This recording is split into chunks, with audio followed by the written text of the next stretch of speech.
Il y a quelques jours, j'ai eu l'idée d'aborder en vidéo le fait d'annoter ses livres. Alors j'avais préparé de façon assez banale une liste en me disant qu'il y avait tel et tel point que je devais aborder avec vous, mais finalement je vais simplement vous demander de vous installer confortablement, de me faire confiance et surtout de me laisser vous inviter dans mon univers littéraire, là où les annotations occupent l'une des plus grandes places.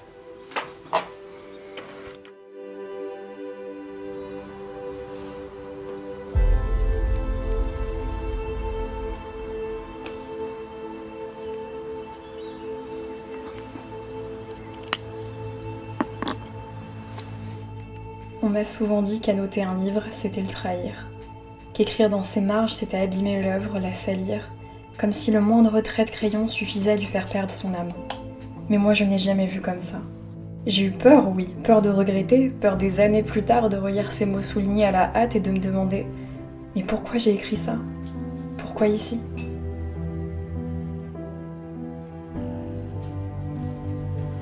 Mais peut-on vraiment se reprocher d'avoir ressenti quelque chose ? Peut-on juger la personne qu'on était pour avoir été touché?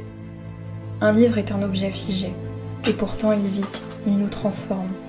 Alors pourquoi devrait-il rester intact comme s'il n'avait jamais croisé notre route? Pourquoi vouloir qu'un livre reste froid, silencieux, quand il peut être remarqué de notre passage, de notre lecture, de notre vie? On dit que l'annoté lui fait perdre de la valeur, moi je crois que c'est tout l'inverse. Je crois qu'un livre annoté est un livre plus riche, plus humain. Parce qu'il contient non seulement une histoire, mais aussi la nôtre. Je ne m'empêchais pas d'abîmer un livre, je m'empêchais de le faire vivre.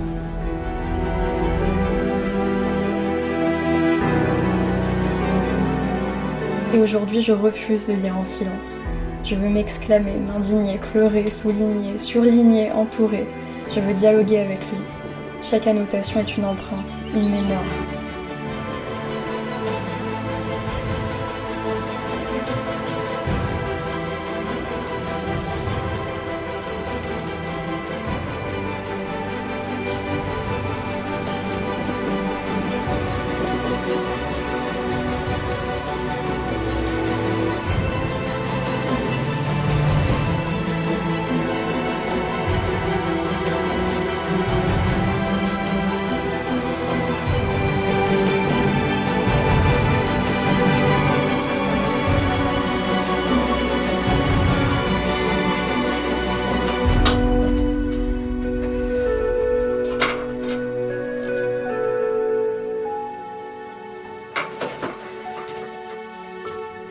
Alors si lire des livres, c'est voyager 1000 fois, annoter les miens est le seul moyen que j'ai trouvé pour garder une trace sur Terre.